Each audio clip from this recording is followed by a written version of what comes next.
Hi friends 2024 ఐపీఎల్లో next match అనేది Chennai Super Kings మరియు పంజాబ్ కింగ్స్ మధ్య జరగబోతోంది. Chennai Super Kings play offs కోసం ముందుకు వెళ్తోంది అండ్ పంజాబ్ కింగ్స్ ఏమైనా చెన్నై సూపర్ కింగ్స్ ప్లాన్స్ని అప్సెట్ చేస్తుందా ఆ విషయాన్ని ఈ వీడియోలో తెలుసుకుందాము. అండ్ ఈ వీడియోలో చెప్తున్న ప్రెడిక్షన్ ఫైనల్ కాదు. ఈ వీడియోలో నేను స్టాట్స్ మొత్తం చెప్పి ఏ టీమ్ స్ట్రాంగ్గా ఉందని చెప్తున్నాను. మెయిన్ ప్రెడిక్షన్ ప్లేయింగ్ చూసాక పిచ్ రిపోర్ట్ చూసాక Telugu bus Telegram channel provide చేస్తాను. డిస్క్రిప్షన్ బాక్స్లో లింక్ ఉంది, వెంటనే వెళ్ళి జాయిన్ అవ్వండి, అస్సలు మిస్ అవ్వకండి. అండ్ ఇంకొకటి జెర్సీ గివ్ అవే జరుగుతుంది. సో విన్నర్స్ అనౌన్స్ చేస్తున్నాను. చూసాము అంటే బ్రహ్మ, టోనీ, రవి, క్రాంతి, మల్లి వీళ్ళు జెర్సీలు గెలుచుకున్నారు. వీళ్ళకి నేను జెర్సీలు పంపించేసాను. ఒక 4 to 6 డేస్లో మీకు జెర్సీస్ అనేవి రీచ్ అయిపోతాయి. అండ్ చాలా కామెంట్స్ నేను చూస్తున్నాను, అంటే విన్ అవ్వలేదని చెప్పి బాధపడుతున్నారు. తప్పకుండా విన్ అవుతారు. అంటే ఇన్ని థౌజండ్స్ ఆఫ్ పీపుల్, వేల మంది ఉన్నప్పుడు ప్రతి ఒక్కరు విన్ అవ్వలేరు అనమాట. సో ఖచ్చితంగా విన్ అవుతారు, వెయిట్ చేయండి. అండ్ చాలామంది నేను చూస్తున్నాను అనమాట, 1 year 2 years నుంచి మేము ఫాలో అవుతున్నాము, మాకు రావట్లేదు అని చెప్పి. సో ఇదైతే నేను ఆటోమేటిక్ ప్రాసెస్ అనమాట. నేనేం ఎవరిని పేరు పెట్టి సెలెక్ట్ చేయట్లేదు. ఒకవేళ అలా సెలెక్ట్ చేయాల్సి వస్తే నేను ప్రతి ఒక్కరికి ఇవ్వాల్సి వస్తుంది, ఎందుకంటే ప్రతి ఒక్కరు నన్ను సపోర్ట్ చేస్తున్నారు. మీరు అర్థం చేసుకుంటారు అనుకుంటున్నాను. అండ్ ఈ జెర్సీ గివ్ అవే కాంటెస్ట్లో ఎలా పార్టిసిపేట్ చేయాలి, తెలుగు బస్ టెలిగ్రామ్ ఛానల్లో జాయిన్ అవ్వాలి. డిస్క్రిప్షన్ బాక్స్లో లింక్ ఉంది. అలాగే మన యూట్యూబ్ ఛానల్ సబ్స్క్రైబ్ చేసుకోవాలి. ఈ రెండు చేశాక ఈ వీడియో కామెంట్స్లో మీరు మీ నేమ్, మీ ఇన్స్టాగ్రామ్ ఐడి, మీ మొబైల్ నెంబర్ని పోస్ట్ చేశారంటే నేను విన్నర్స్ని సెలెక్ట్ చేసి మిమ్మల్ని కాంటాక్ట్ అవుతాను. సో ఇది మాత్రమే చేయాలి. So Chennai Super Kings and Punjab Kings విషయానికి వచ్చాము అంటే లాస్ట్ మ్యాచ్ రెండు టీమ్స్ కూడా విన్ అయ్యాయి. మరీ ముఖ్యంగా పంజాబ్ కింగ్స్ అయితే ఒక భారీ స్కోర్ని, వరల్డ్ హైయెస్ట్ స్కోర్ని చేస్ చేసి విన్ అయింది. సో ఫుల్ ఊపులో ఉన్నారు వాళ్ళు. ఇక చెన్నై కూడా మంచి ఊపులోనే కనిపిస్తుంది. కొన్ని మ్యాచ్లో ఓడిపోయినా కూడా గెలిచే మ్యాచ్లో ఓడిపోయారు. సో వాళ్ళు తప్పులు సరిదిద్దుకునే వాళ్ళు ముందుకు వెళ్తున్నారు. మనం రెండు టీమ్స్ యొక్క ప్లేయింగ్ విషయానికి వచ్చాము అంటే ఫస్ట్ చెన్నై సూపర్ కింగ్స్ ప్లేయింగ్లో ఏమైనా మార్పులు ఉంటాయా? ఖచ్చితంగా ఒక మార్పు ఉండే అవకాశం ఉంది, 99%. అదేంటి అంటే ముస్తఫిజుర్ రెహమాన్ ఈ మ్యాచ్ ఆడకపోవచ్చు. అంటే వచ్చిన న్యూస్ ప్రకారం అతను May 1st వరకు మాత్రమే అవైలబుల్లో ఉంటాడని చెప్పాడు. అంటే April 30th ఒకవేళ వెళ్ళిపోతే అతను May 1st వరకు ఉంటాడంటే May 1st మ్యాచ్ ఆడతాడా, లేకుంటే May 1st మ్యాచ్ ఆడకముందే వెళ్ళిపోతాడు? ఇది ఒక కన్ఫ్యూజన్ అనమాట. ఒకవేళ జరిగితే మాత్రం ఖచ్చితంగా వెళ్ళిపోవాలి, ఎందుకంటే అతనికి బంగ్లాదేశ్ క్రికెట్ బోర్డు పర్మిషన్ ఇచ్చింది అంతవరకు మాత్రమే. ఒకసారి చూసాము అంటే Ruturaj Gaikwad, Ajinkya Rahane, Daryl Mitchell, Shivam Dube, MS Dhoni, Ravindra Jadeja, Moeen Ali, Deepak Chahar, Matheesha Pathirana, Shardul Thakur, Tushar Deshpande, impact ప్లేయర్గా ముస్తఫిజుర్ రెహమాన్ లేదా రిచర్డ్ గ్లీసన్. సో మీకు తెలుసు కదా, చెన్నై సూపర్ కింగ్స్ ఇతన్ని రీప్లేస్ చేసిందనమాట డెవాన్ కాన్వేకి ప్లేస్లో. సో ఒకవేళ ముస్తఫిజుర్ రెహమాన్ లేకుండా ఇతనే ప్లేయింగ్ లోకి వచ్చే ఛాన్స్ ఉంది. లేదంటే ఇంకొక బ్యాట్స్మెన్ తీసుకొని ఇంకొక ఇండియన్ బౌలర్తో కూడా రావచ్చు. సో ఏ విధంగా చెన్నై ప్లాన్ చేస్తుంది ముస్తఫిజుర్ రెహమాన్ లేకుంటే, అది ఖచ్చితంగా ఇంట్రెస్టింగ్ ఉండబోతుంది, చూడాలి. ఇక పంజాబ్ కింగ్స్ విషయానికి వచ్చాము అంటే శిఖర్ ధవన్ ఒకవేళ ఫిట్గా ఉంటే ప్లేయింగ్ లోకి వస్తాడు, ఎందుకంటే చెన్నై పైన మంచి రికార్డు ఉంది కాబట్టి. అయితే శిఖర్ ధవన్ టీంలోకి వచ్చాడంటే కొన్ని మార్పులు చేయాల్సి వస్తుంది. ఒక ఇండియన్ బౌలర్నైనా, ఒక ఇండియన్ బ్యాట్స్మెన్ అయినా బయటకు పంపించాలి, లేకుంటే ఫారెన్ బౌలర్ని పంపించి. సో అంటే ప్లేయింగ్ లో ఏదో ఒక మార్పు, కొంచెం పెను మార్పు జరిగే అవకాశం ఉందన్నమాట. దాన్ని ఎలా హ్యాండిల్ చేస్తారో చూడాలి. మనం ఎంత దానికి ముందే మనం ఊరికే ఊహలో గాల్లో మెడల్ కట్టలేమన్నమాట. సో ఒకవేళ వస్తే ఏం జరుగుతుందో చూద్దాం. ప్రెసెంట్ అయితే నేను రాడు అనుకుని ప్లేయింగ్ లో చెప్తున్నాను. ఒకసారి చూసాము అంటే Jonny Bairstow, Prabhsimran Singh, Rilee Rossouw, Sam Curran, Jitesh Sharma, Ashutosh Sharma, Shashank Singh, Harpreet Brar, Harshal Patel, Kagiso Rabada, Harshdeep Singh, impact ప్లేయర్గా రాహుల్ చాహర్. సో రాహుల్ చాహర్ని కంటిన్యూ చేస్తారు, ఎందుకంటే చెన్నైలో మ్యాచ్ జరుగుతుంది కాబట్టి. అయితే చెన్నైలో మ్యాచ్ జరుగుతుంది, చెప్పక్ పిచ్ ఎలా ఉంటుంది? సో పిచ్ రిపోర్ట్ చూసాము అంటే చెన్నై పిచ్ ఎప్పుడు కూడా ఒక నైస్ బ్యాటింగ్ ట్రాక్ అనమాట. అంటే మరీ ఎక్కువ లో స్కోర్స్ అనేవి తక్కువగానే చూస్తూ ఉంటాము, అప్పుడప్పుడు ఎప్పుడో జరుగుతాయి. బట్ 170 to 200 మధ్యలో స్కోర్స్ అనేవి ఈజీగా వస్తూ ఉంటాయి. అయితే ఆనవాయితీ ప్రకారం చూసుకున్నాము అంటే ఇక్కడ పిచ్చెస్ ఎవరికి సపోర్ట్ చేయాలి? స్పిన్కి సపోర్ట్ చేయాలి. బట్ ఈ ఇయర్ మాత్రం స్పిన్కి అంతలా సపోర్ట్ చేయట్లేదు. ఇది చాలా సర్ప్రైజింగ్ ఎలిమెంట్. అంతేకాకుండా చెన్నై ప్లాన్స్ కూడా దానికి అనుగుణంగా ఉన్నాయి ఫస్ట్ మ్యాచ్ గురించి కూడా. సో వాళ్ళు ఎక్కువగా స్పిన్నర్స్ కన్నా ఫాస్ట్ బౌలర్స్ని ఎక్కువగా ఆప్షన్స్ పెట్టుకొని బౌలింగ్కి వస్తున్నారు. సో దీన్ని బట్టి చూసామంటే మేబీ స్పిన్నర్ని కూడా అలాగే వాళ్ళు తయారు చేసుకున్నారేమో అనిపిస్తుంది, ఎందుకంటే అందరూ స్పిన్ ట్రాక్ అని చెప్పి మంచి స్పిన్నర్స్తో రావడం అది చెన్నైకి మైనస్ అవుతుంది. సో గేమ్ ప్లాన్ కొంచెం చేంజ్ చేసేమో అనిపిస్తుంది. ఇప్పుడైతే స్లో బౌలర్స్కి కొంచెం బాగా అనుకూలిస్తుంది కంపేర్ టు స్పిన్నర్స్. అయితే చెప్పలేం, స్పిన్ స్వభావం అనేది ఎప్పుడు చేంజ్ అవ్వదు. ఎన్ని మ్యాచ్లు జరిగినాక ఏదో ఒక మ్యాచ్లో సడన్గా బయటకు రావచ్చు స్పిన్కి సపోర్ట్ చేసే విధంగా. అండ్ డ్యూ ప్రాబ్లం ఎక్కువగా కనిపిస్తుంది చెన్నై పిచ్ పైన. లాస్ట్ మ్యాచ్ చూసామంటే ఫస్ట్ ఇన్నింగ్స్ స్టార్ట్ అయిన ఒక 10 ఓవర్స్కే డ్యూ ప్రాబ్లం కనిపించేసింది మనకి. మరి ఈరోజు కూడా ఆ డ్యూ ప్రాబ్లం ఉండే అవకాశం ఉంది. టాస్ గెలిచిన కెప్టెన్ అయితే ఖచ్చితంగా చేజింగ్ తీసుకునే ఛాన్స్ ఉంటుంది. ఇక లాస్ట్ 10 మ్యాచెస్ చూసామంటే ఇక్కడ పేస్కి 90 వికెట్స్, స్పిన్కి 30 వికెట్స్ పడ్డాయి. టోటల్ మ్యాచెస్ ఇక్కడ 135. బ్యాటింగ్ ఫస్ట్ చేసినప్పుడు 71 టైమ్స్ టీమ్స్ గెలిచింది. బ్యాటింగ్ సెకండ్ చేసిన టీమ్ 62 టైమ్స్ గెలిచింది. No result 2 times.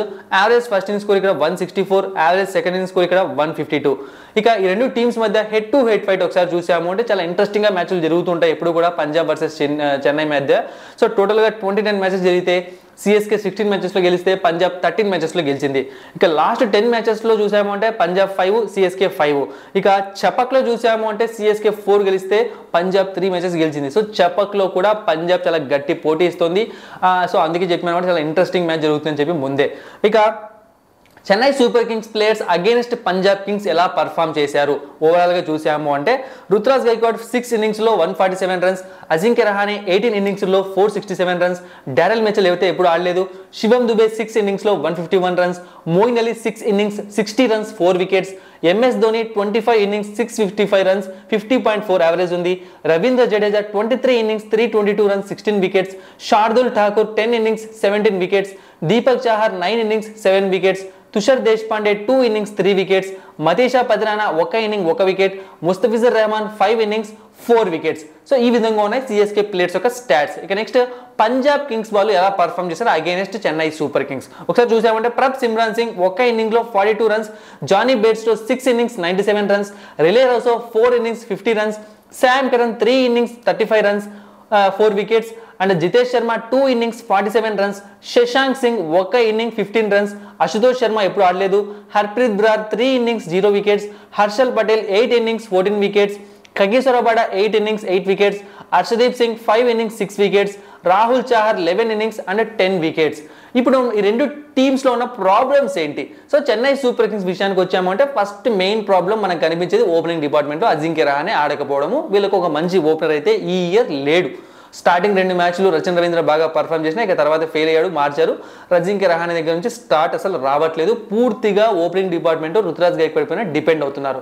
ఒకవేళ రుతురాజ్ గైక్వాడ్ వికెట్ పడితే అజింక్య రహానే ఎలానో అవుట్ అయిపోతాడు కదా. సో పూర్తిగా ప్రెజర్లోకి వెళ్ళిపోతుంది Chennai Super Kings team. So game plan కూడా ఇదే ఉంటుంది పంజాబ్ కింగ్స్ వాళ్ళది. రుతురాజ్ గైక్వాడ్ వికెట్ కోసం గట్టిగా ట్రై చేసి తీరుతారు. ఇక మిడిల్ ఆర్డర్లో చూసాము అంటే నో ప్రాబ్లం అనమాట. అంటే శివం దుబే తన పని తను చేసుకొని వెళ్ళిపోతున్నాడు. అయితే ఒకవేళ పవర్ ప్లేలో వికెట్స్ పడినప్పుడు మనం చూసామంటే జడేజాను బ్యాటింగ్ పంపిస్తున్నారు. నాకు తెలిసినంత వరకు ఆ తప్పు చేయకుండా మోయిన్ అలీని పంపించడం చాలా బెటర్. ఎందుకంటే మోయిన్ అలీ బెటర్ స్ట్రైకర్తో బ్యాటింగ్ చేస్తాడు. జడేజా ఎంతసేపు నచ్చలేదు తక్కువ స్ట్రైకర్తో బ్యాటింగ్ చేస్తాడు. లాస్ట్లో కొట్టాలనుకుంటాడు. లాస్ట్లో కూడా ఎప్పుడంటే లాస్ట్ 2 ఓవర్స్లోనే స్కోర్ కొట్టాలనుకుంటాడు. మధ్యలో 6లు బౌండరీలు కూడా ట్రై చేయడు. డబల్స్ కోసం ఎక్కువగా ట్రై చేస్తూ ఉంటాడు. డారెల్ మిచెల్ లాస్ట్ మ్యాచ్ ఆడాడు కాబట్టి ఈ మ్యాచ్ కూడా ఆడితే చెన్నైకి అది ప్లస్ అవుతుంది. ఇక బౌలింగ్ విషయానికి వచ్చాము అంటే చాలా ఆప్షన్స్ ఉన్నాయి. దీపక్ చాహర్, శార్దుల్ ఠాకూర్, ఇప్పుడు ముస్తఫిజర్ లేకుంటే గ్లీసన్ వస్తాడు, లేకుంటే Matheesha Pathirana.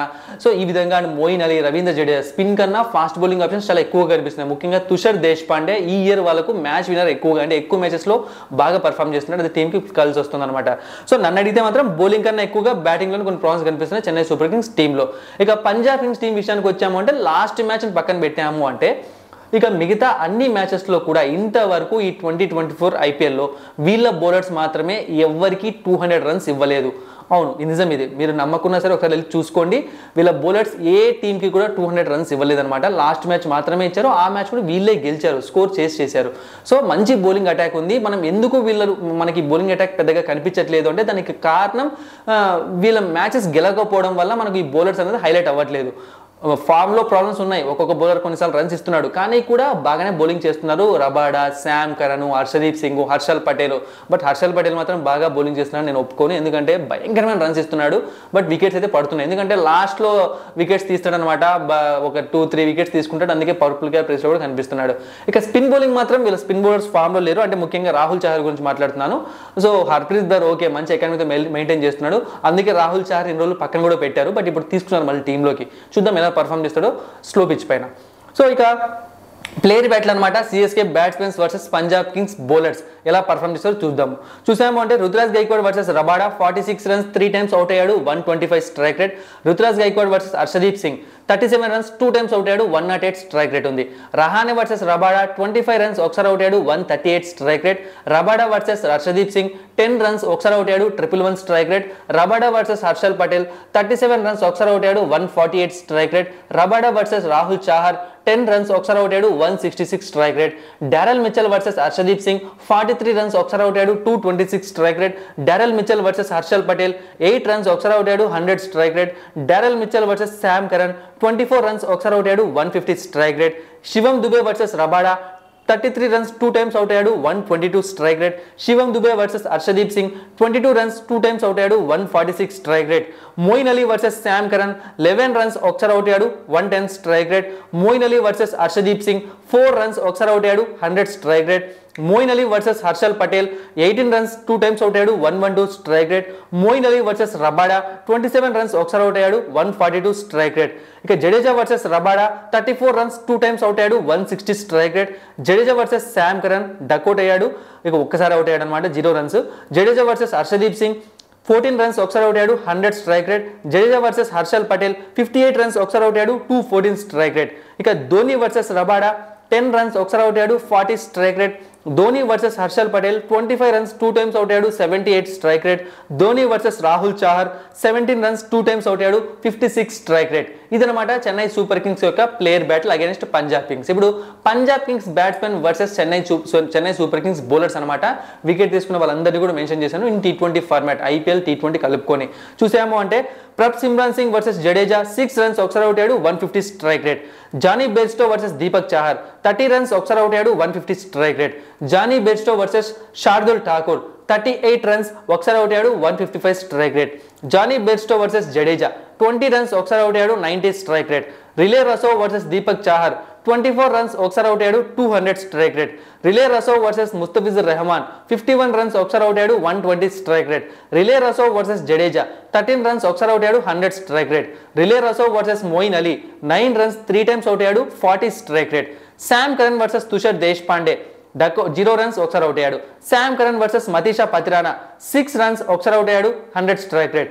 Sam Curran versus Moeen Ali 2 runs ఒకసారి అవుట్ అయ్యాడు 33 strike rate. Jitesh Sharma versus Tushar Deshpande 15 runs ఒకసారి అవుట్ అయ్యాడు 136 strike rate. Jitesh Sharma versus Shardul Thakur 8 runs ఒకసారి అవుట్ అయ్యాడు 133 స్ట్రైక్ రేట్. ఇక శశాంక్ సింగ్ వర్సెస్ షార్దుల్ ఠాకూర్ 5 రన్స్ ఒకసారి అవుట్ అయ్యాడు 166 స్ట్రైక్ రేట్.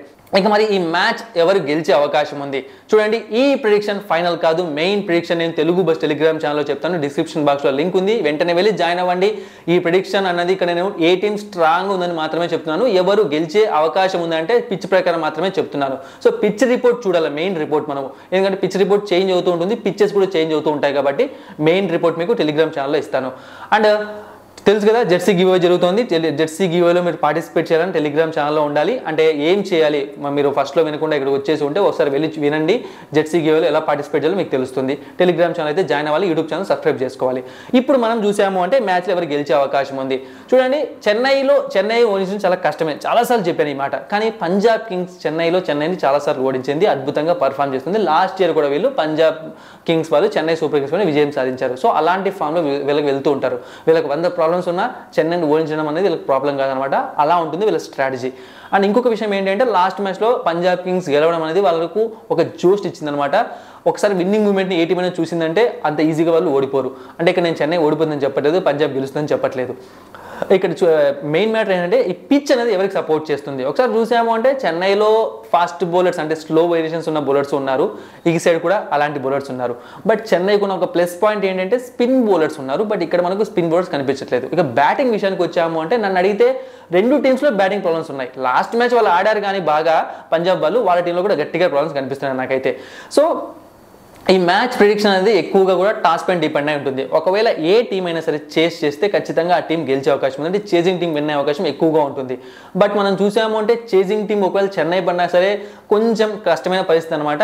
సో ఈ మ్యాచ్ చెప్పడమే చాలా కష్టము. బట్ నేనైతే చెన్నై ఫేవర్ ఉందని చెప్తున్నాను. ఒక మాత్రం చెప్పాలంటే ఇంత సోది ఎందుకు చెప్తున్నారు బాబా మీరు అనుకోవచ్చు. చెన్నైకి ఫేవర్ ఉంది, బట్ టాస్ పడ్డాక ప్రిడిక్షన్ చేంజ్ అవకాశం ఉంటుంది. Thank you for watching and supporting me.